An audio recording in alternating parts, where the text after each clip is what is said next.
Guillaume, Oui, bonjour. allô? Alors, ça, c'est réglé. Bonjour, Guillaume. Alors, Guillaume, qui est auteur de bande dessinée, illustrateur, notamment, tu es l'auteur du Facteur de l'espace, Mhm. cette formidable série Mon Dieu. qui est plus que jeunesse. Là. Du haut de mes 50 ans, moi, je trépigne d'impatience dès qu'on annonce un nouveau volume. D'ailleurs, j'ai eu le privilège de lire avant tout le monde le quatrième volet du Mhm. Facteur de l'espace. J'ai reçu Ouais. ça sur mon PDF. Excellent album. Alors moi, Ben, je serais merci. très, très curieux. On va en parler, mais je veux quand même qu'on remonte un peu le fil du temps. Oui. Parce que je serais curieux de t'entendre. Ce personnage-là, Bob, qui est le Facteur de l'espace, qui est un... Bon, tout est dans le titre. Et Ouais. cette idée-là de raconter les aventures de Bob, c'est né comment, ça? Ben, écoute, c'est né, c'est drôle parce que tu sais, la véritable réponse à ça, c'est que le facteur d'espace, je l'ai inventé je suis allé voir le film d'Interstellar, Interstellar de Oui, oui. Christophe de Nolan. Ouais, de Christopher Nolan. J'ai adoré ça. Je suis revenu à la maison. J'ai commencé à faire des croquis dans mon calepin d'astronaute. OK. Puis, je sais pas pourquoi, je tripais cosmonaute, astronaute après le film. Tu sais, j'étais dans le boss bien raide. Puis en revenant, je faisais des petits dessins. Puis là, je faisais plein d'astronautes un après l'autre. Puis était de plus en plus simple à chaque fois. OK. Puis à un certain point, j'ai commencé à trouver quelque chose qui ressemblait à Bob. Puis, je sais pas pourquoi, j'ai comme rajouté une casquette sur le petit astronaute. Là, j'ai mis un petit sac, genre, on dirait un livreur. Puis, je trouvais ça intéressant. Puis là, je me suis dit, ah, on dirait un facteur, mais là, c'est un astronaute, un facteur astronaute. Je suis comme, ah, c'est cool. Puis là, je l'ai comme mis dans mon calepin. Quelques jours plus tard, je suis revenu. Je me suis dit, comme crime, un facteur dans l'espace, c'est le fun. Fait que j'ai commencé à bricoler avec cette idée-là, là, voir qu'est-ce que je pourrais faire avec ça. Puis j'ai vraiment eu un flash, puis ça revenait tout le temps dans mes calepins. Puis à un certain point, je me suis dit, ben, je pense qu'il y a quelque chose à faire parce que de toute façon, j'ai toujours trippé sur la science-fiction. OK. J'ai toujours aimé Star Trek, Star Wars, ces Ah, affaires-là. J'ai toujours aimé ça. ouais. Puis je me suis dit, je suis dans la tranche de. Tu sais, je faisais beaucoup d'albums jeunesse, puis je me suis dit que je voulais rester dans le jeunesse. Puis je me suis dit, science-fiction pour les enfants, sans que ça soit quelque chose d'un super-héros, de l'action, de la violence. Je me suis dit, ben, crime, un facteur, c'est un genre d'aventurier, tu sais. Il visite différentes planètes, donc, tu sais, il vit des aventures. Il y a des missions, c'est livrer des lettres. Puis je me dis, c'est une espèce de héros, une espèce d'aventurier, sans être une espèce de personnage de Marvel ou Ouais. on tombe pas dans ces affaires-là. Fait que c'est comme un peu de même que c'est né, tu sais. Puis j'ai toujours eu ça, un amour pour les métiers traditionnels, tu sais, comme le cordonnier, le boulanger, le facteur, là. Tu sais, c'est des genres de métiers intemporels-là. Puis je Oui. me suis dit, tu sais, souvent dans les BD, tu sais, c'est un chevalier, c'est un soldat, c'est un héros, c'est un super-héros, c'est un je sais pas quoi, tu sais. Puis là, je me dis, crime, pourquoi ça pourrait pas être un monsieur bedonnant, mal rasé, de 45 ans, qui est un facteur? Il me semble que ça fait changement. C'est ça. D'ailleurs, moi, je tiens à préciser, si jamais, parce que ça a été adapté en série animée, on en Ah, je vois parlera. où tu t'en vas. Oui, tu le sais où Ouais, je c'est m'en ça, vais, c'est ça. mais je vais le dire quand même. Si un jour, l'univers de Bob est adapté au cinéma ou en série télé, là, en Ouais, prise de vue réelle, ouais. je veux jouer Bob. Je suis fait pour jouer Bob. J'ai la coiffure de Bob, j'ai les abdos de Bob. C'est ça. Mais pour vrai, non, mais, Ouais, non, mais ouais. c'est vrai en plus. Puis là, j'ai relu, puis je me Ouais. suis dit, oh mon Dieu, un personnage dans lequel on se reconnaît parce que bon, euh, il est c'est ça, il n'a pas l'image du héros typique. Non, c'est ça. En même temps, c'est un personnage qui a l'amour profond de ce qu'il fait. Exact, ouais. Ce qui est touchant parce que euh, cette idée d'avoir le sentiment du devoir accompli, Ouais, de s'appliquer à faire quelque chose, d'en retirer une fierté, exact. c'est quand même pas. Tu sais, c'est la base, mais en même temps, c'est pas ça qu'on voit aujourd'hui forcément. Non, puis c'est une chose que j'aimais aussi en créant mon personnage, c'est que je m'étais dit, OK, bon, ben, OK, c'est un facteur de l'espace. OK, mais là, c'est bien beau, Guillaume, mais là, invente-le ton personnage. Puis je me suis dit, il est-tu parfait, il est-tu blond, il est-tu musclé? Je suis comme, non, pourquoi ça serait pas, justement? J'ai l'impression, moi, je suis quelqu'un qui a toujours un peu de la difficulté avec sa santé mentale, ces choses-là. Puis tu sais, je vis de la dépression, de l'anxiété, des choses comme ça. Puis c'est pas nouveau, là, j'en parle à beaucoup de gens. Ouais. Puis fait que je me suis dit, comme, pourquoi je n'essaierais pas? Puis je sais que je suis pas tout seul. Il y a plein de gens qui vivent ce genre d'affaires-là. Puis j'étais tanné de, justement, consulter justement, des Captain America, des Tintins qui n'ont aucun défaut, il me disait, bon, Indiana Jones a peur des serpents, mais tu sais, à part ça, il est pas mal top shape, là, tu sais. Il est assez Fait que, pas pire. il est Ouais. assez pas pire, Ouais. ça va bien, tu sais. Fait que je me suis dit, comme, pourquoi je vais pas avec, tu sais, le commun des mortels, quelqu'un qui a des angoisses, quelqu'un qui a des peurs, quelqu'un qui est pas, qui a comme, c'est comme si, entre guillemets, il n'y a rien pour réussir, tu sais. Mais comme tu as dit, il a l'amour du travail, il veut quand même faire le mieux qu'il peut pour vivre sa vie le mieux possible, réaliser son travail au meilleur de ses capacités. Tu sais, c'est ça. J'avais envie qu'on tombe dans quelque chose qui était commun, dans lequel on pouvait se reconnaître. Puis, tu sais, je veux dire, Bob a beau être un homme de 40 que ans, je veux dire, les enfants l'aiment, puis ils comprennent l'anxiété de Bob. Je veux dire, qu'on soit une femme, un homme, un enfant, un adulte, Ouais. on est capable de s'identifier à comme Bob a de la misère, il n'est pas parfait, mais il fait le mieux qu'il peut, Voilà. puis il réussit à passer au travers quand même. Moi, je trouve Fait ça que, très touchant. Et un autre élément qui me touche beaucoup dans ta série, et c'est ce qui en fait aussi que ce qu'elle est actuelle, c'est que Bob va à la rencontre, en allant sur d'autres planètes, ouais, il va à la rencontre d'autres personnages issus de la diversité. C'est-à-dire que, évidemment, c'est des habitants de d'autres planètes, donc ils ont des morphologies différentes, des couleurs de peau différentes, des cultures différentes, mhm, des croyances différentes. Alors qu'on vit dans un monde où on est dans la peur de l'autre, ouais, je trouve que le fait aussi que ce soit une série jeunesse, la manière d'introduire cette idée que la diversité, c'est une bonne chose et qu'il ouais. faut célébrer ça, moi, c'est quelque chose qui me touche beaucoup dans ta série. Ah, ben merci, c'est gentil, mais c'est drôle parce qu'on dirait que je l'avais pas. J'y avais pas tant pensé. On dirait que c'était comme. C'était un peu inné quand je Ouais. l'ai créé. Puis pour moi, Bob habite dans cet univers-là. Puis, tu sais, dans les livres, j'ai pas encore révélé. Bob est un terrien, puis il n'y a aucun autre terrien dans la Non. BD. Fait que j'ai toujours pas révélé le background de la Terre, de Bob, vient d'où et tout ça.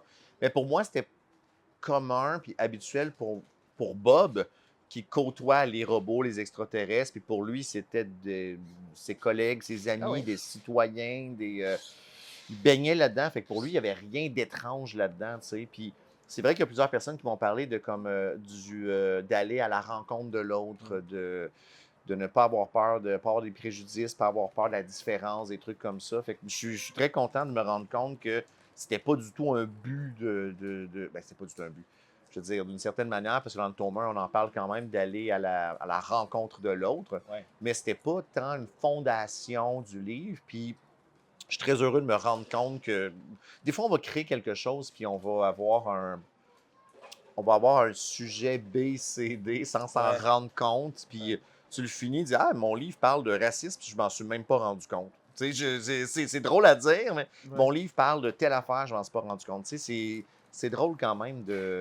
Mais c'est ça que aussi que j'aime dans le facteur de l'espace, c'est que c'est pas plaqué. On sent pas qu'il y a une grille et voici. Donc moi, dans mon album, je vais aborder la différence. C'est fait. Mhm, mhm. Euh, tout ça est homogène, tout ça existe naturellement. Puis moi, dans ma sensibilité de lecteur, c'est ce que j'ai perçu à la première lecture. OK, ben merci.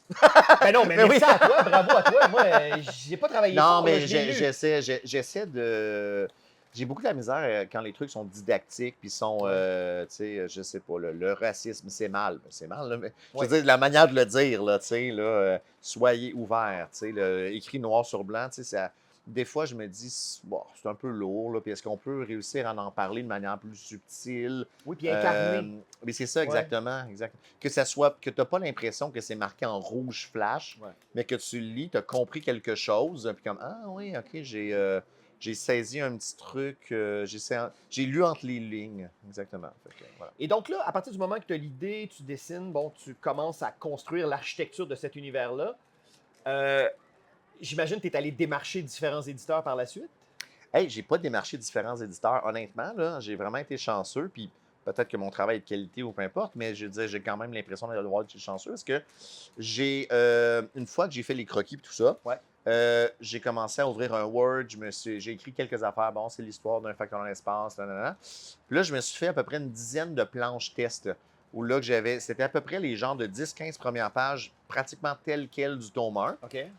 Puis j'ai envoyé un genre de petit synopsis aussi attaché avec comme je pense qu'il pourrait se passer ça. Puis je me suis dit à qui je voudrais l'envoyer. Je suis comme, ah, la Pastèque, c'est vraiment une maison d'édition que j'aime bien. Puis tu sais, J'étais relativement nouveau dans le domaine de la BD à l'époque. Je me suis dit, comme, je veux travailler avec la pastèque, ça me tente. Fait que j'ai envoyé un courriel à la pastèque. Je pense que je l'ai envoyé à 4 heures l'après-midi avec un PDF, avec tout ça. Puis là, le soir, je m'envoie dans mon lit. Puis là, évidemment, comme tout être humain non fonctionnel, je regarde mon cellulaire le soir dans mon lit. Fait que là, j'ouvre mon cellulaire à genre 11 heures le soir. Puis là, je regarde mes courriels. Puis là, je vois un courriel de Frédéric Lapastèque. Je suis comme, oh, c'est quoi? C'est peut-être un accusé de réception, tu sais, je sais pas, tu sais. Puis là, je l'ouvre. J'avais jamais rencontré Fred de ma vie. Il me dit comme, nous avons adoré, bienvenue à la pastèque. Mais voyons, qu'est-ce que c'est ça? Je suis comme, mais voyons. Mais ça, c'est les gars de la pastèque. La pastèque, 2 phrases, puis c'est ça, ça va, tu sais. Exactement. Mais quand même, fait que j'ai fait aucune démarche. Wow. 5 heures plus tard, j'avais une réponse. Je suis comme, OK.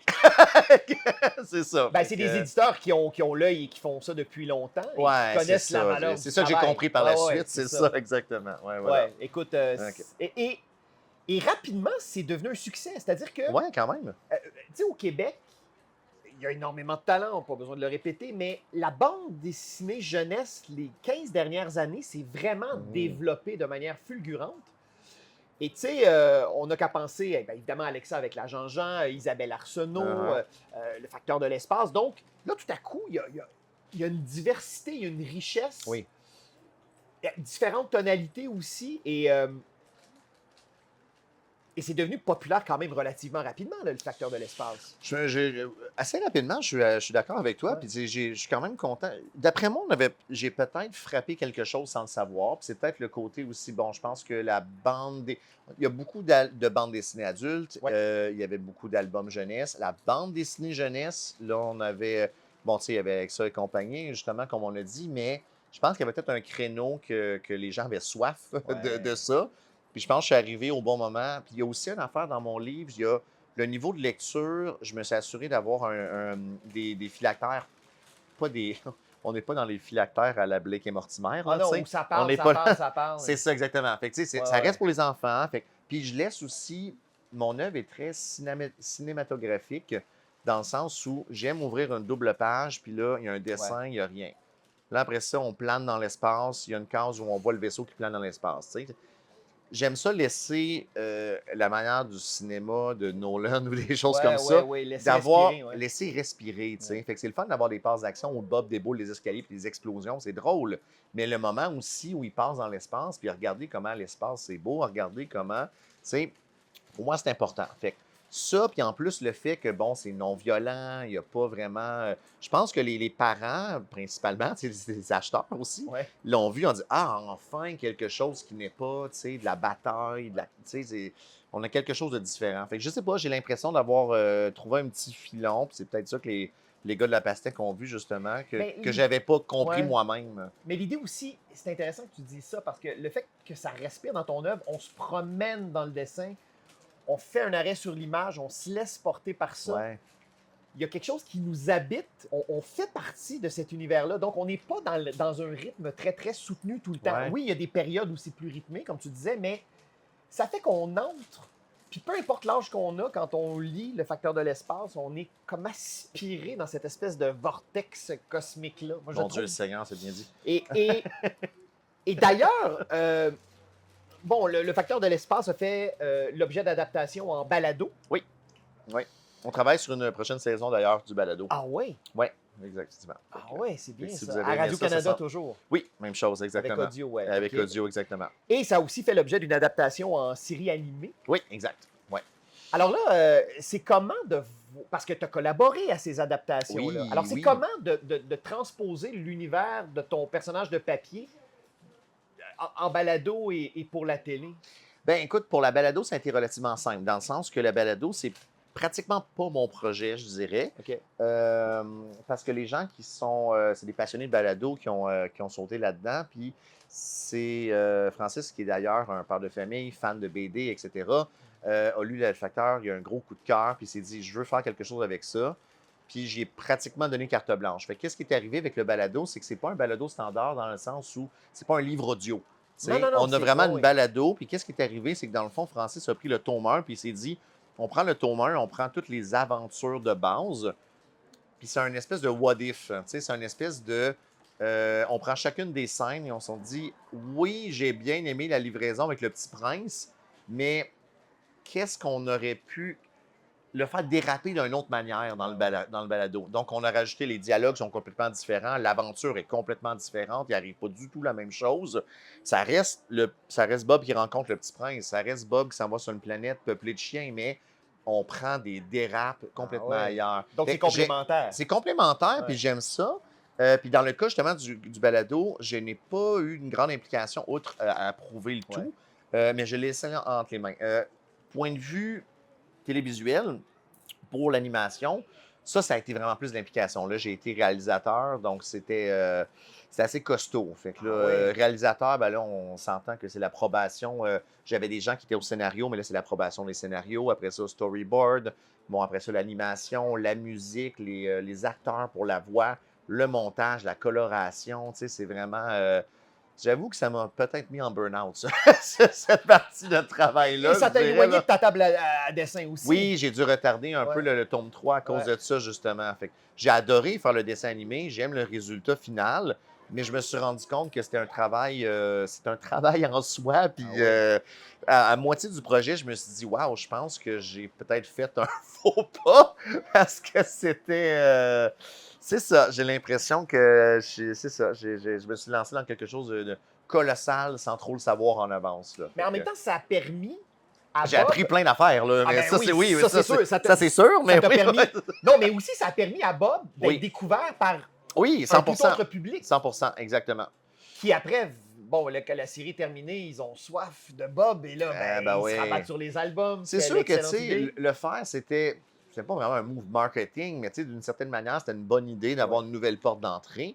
Moi, ce que j'ai le plus aimé là-dedans, c'est justement travailler avec différents collaborateurs parce que puisque j'avais pas l'expérience d'écrire des scénarios pour la télé, pour l'animation, c'est des scénaristes qui ont mis la main à la pâte puis qui ont pris mon histoire, mes personnages, mon espèce de bible, mon univers, puis ont créé des nouveaux scénarios en disant hey, il pourrait arriver ça à Bob, ça à Bob. Es-tu d'accord? Es-tu d'accord? Là, genre, OK, tu sais.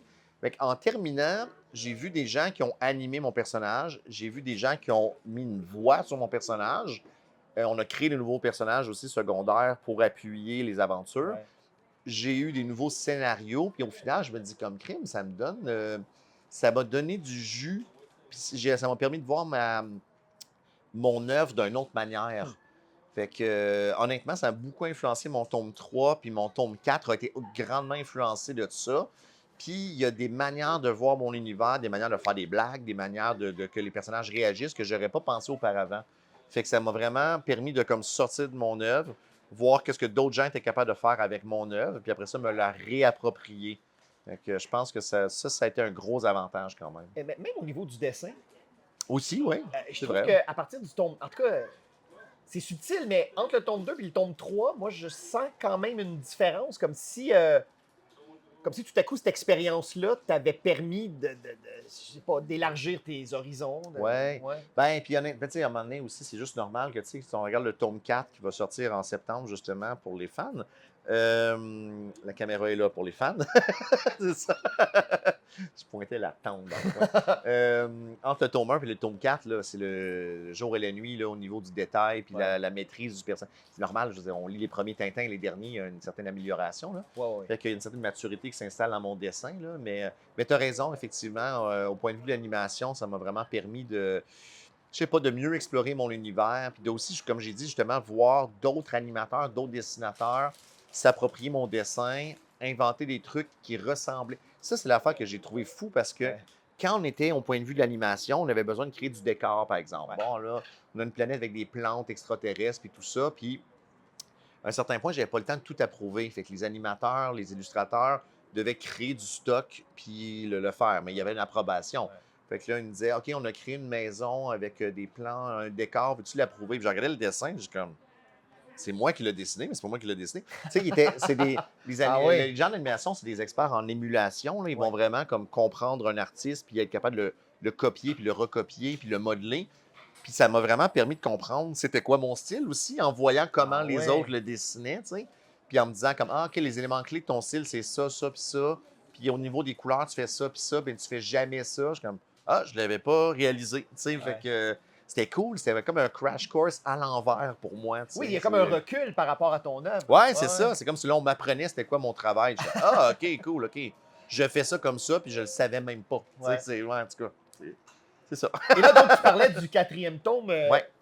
qui d'ailleurs, bon, moi, vu mes fonctions de chroniqueur, j'ai l'opportunité de lire souvent les auteurs avant même que les Exclusivité, livres soient ouais. imprimés. Donc, j'ai lu ton 4e tome, Ouais. qui est excellent, vraiment. D'ailleurs, Merci. j'ai relu le 3e, hein, parce Oui, que oui. le 4e, c'est la suite, là. Ouais, en fait, le 4e commence où le 3 se Oui, termine. exactement. D'une certaine manière, dans le sens que c'est pas une aventure directe, c'est simplement qu'il y a un petit détail qui est arrivé dans l'aventure du 3e qui va déclencher quelque chose dans le 4e. Alors, Ok. ce qui est complètement admirable dans le 4e album, c'est que alors que Bob est un facteur de l'espace et qui va explorer l'infini cosmos, Ouais.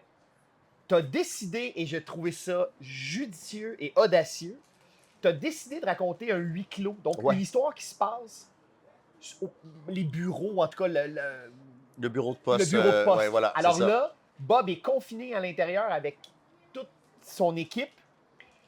Je ne veux pas trop dévoiler ce qui arrive, mais cette idée-là, tout à coup, de décider de faire un huis clos, là, Mhm. c'est quand même un pari risqué. Là. Ben oui, c'est ça, on s'est croisés hier, puis on Ouais. en a parlé un peu justement, mais ce qui me stressait, c'est ça, c'est de. J'avais envie de faire un huis clos. Quand les parents vont lire, je parle à la caméra encore, quand les parents à la maison vont lire le tome 4, ils vont comprendre que, parce que les enfants, j'espère, n'ont pas vu le film Alien, mais les Ah, parents, j'avais pas fait le lien. ouais, c'est Ben très oui. Alien. En fait, j'ai un grand amour pour Alien, puis mon tome 4 est un peu mon hommage à Alien. Je peux-tu te reposer la question? Oui, vas-y donc. Alors, j'imagine que tu t'es inspiré de Alien. C'est ça, exactement. C'est C'est ça. ça. Ah ouais, je l'ai tout de suite Tu senti. l'as senti tout de suite, c'est ça, c'est correct. Mais non, mais c'est ça, c'est Ouais. mon. C'était. J'avais envie de faire quelque chose qui était une espèce de huis clos, qui avait plus de stress, qui avait plus de tension que les Ouais. derniers.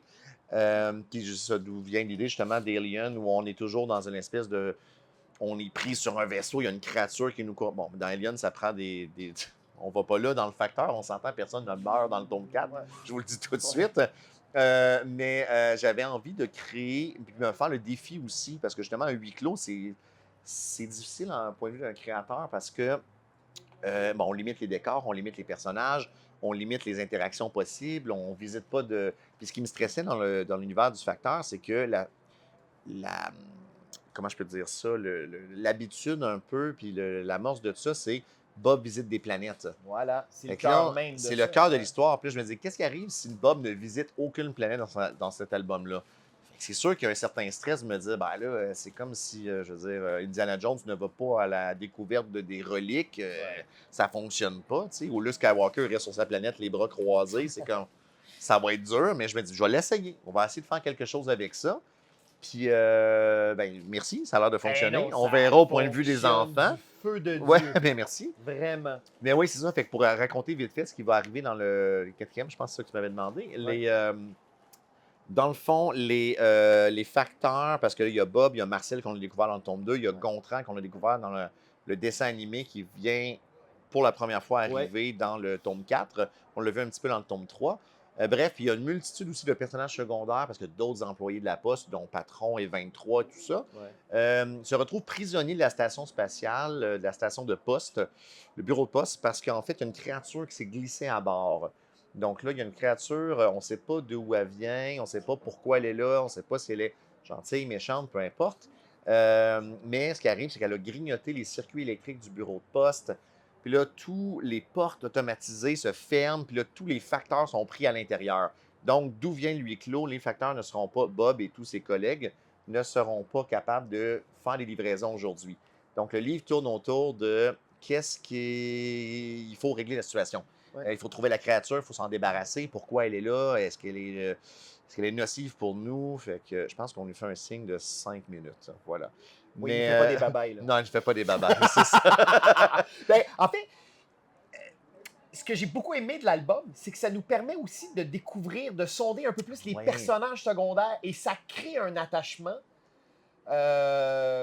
Encore là, je ne veux pas trop en dévoiler, Ouais. mais c'est le fun de passer aussi du temps avec ces Ben, personnages-là. c'était aussi, d'un, il y avait l'idée de faire le huis clos, me donner le défi avec tout ça, mais il y avait aussi l'idée de me dire, ah, tu sais, je l'aime, patron, mais Colin, on le voit toujours juste le petit chapitre 2-3 pages Ouais, au ouais, début, ouais, puis là, Bob ça fait ses aventures. Puis là, ça fait des albums que peut-être que le monde s'en rend pas compte, mais dans les 2-3 pages au début ou à la fin, quand Bob revient à la station ou quitte la station, on voit d'autres facteurs, on voit des personnages secondaires. Puis je pense que le monde n'a pas remarqué que je dessine tout le temps les mêmes. Ouais. Il existe ces personnes-là, tu sais. Puis je me suis dit, c'est plate qu'il parle pas, lui. C'est quoi son nom? C'est comment et c'est quoi sa personnalité? Fait que je me suis dit, je pense que dans cet album-là, je vais parler, il va y avoir Patron, on va passer plus de temps avec 23, le robot, qui est le concierge, puis tous les autres aussi, tu sais, ça serait le fun de leur donner des lignes de dialogue, ce serait le fun de voir c'est quoi leur personnalité, puis qu'est-ce qui se passe dans le bureau de poste, ça a l'air de quoi aussi à l'intérieur. Ouais.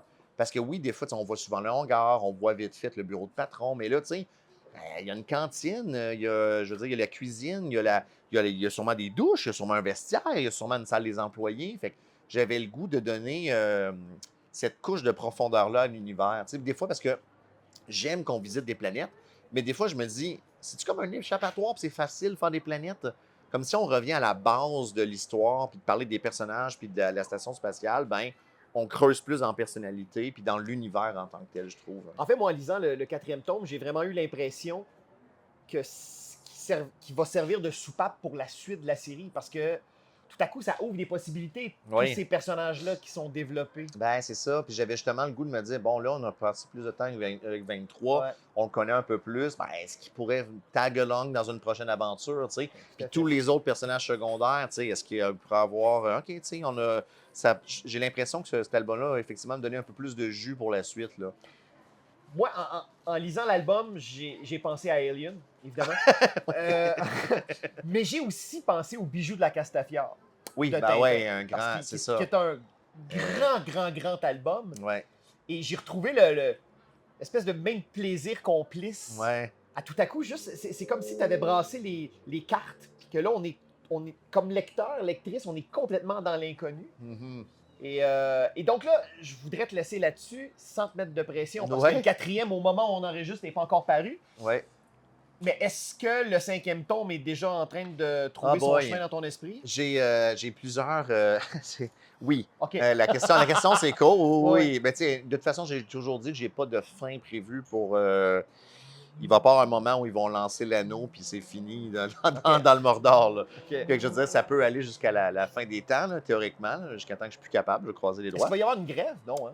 Hey, ça, c'est le genre de joke qu'on fait souvent. Je me dis, c'est à quand la grève postale? La grève postale cosmique. Ça serait pas pire, mais écoute, j'ai plein d'idées. Là, tu sais, j'ai plein d'idées de planètes que Bob pourrait visiter. J'ai des idées aussi de grands thèmes, des grandes histoires qui pourraient arriver. Fait que, non, j'ai des idées pour le 5e, pour le 6e, le 7e, mais j'ai pas encore décidé ça va être quoi. Là. Fait que, on va voir. Ben, Guillaume Perrault, merci beaucoup. Félicitations. Longue vie à Bob. C'est Merci c'est beaucoup. vraiment de l'excellent travail. Merci. Merci à tout le monde. Merci à la maison. Voilà, c'est ça. Et merci Voilà. à la caméra, Guillaume. Ouais, c'est ça. Merci à la caméra. Merci. Merci.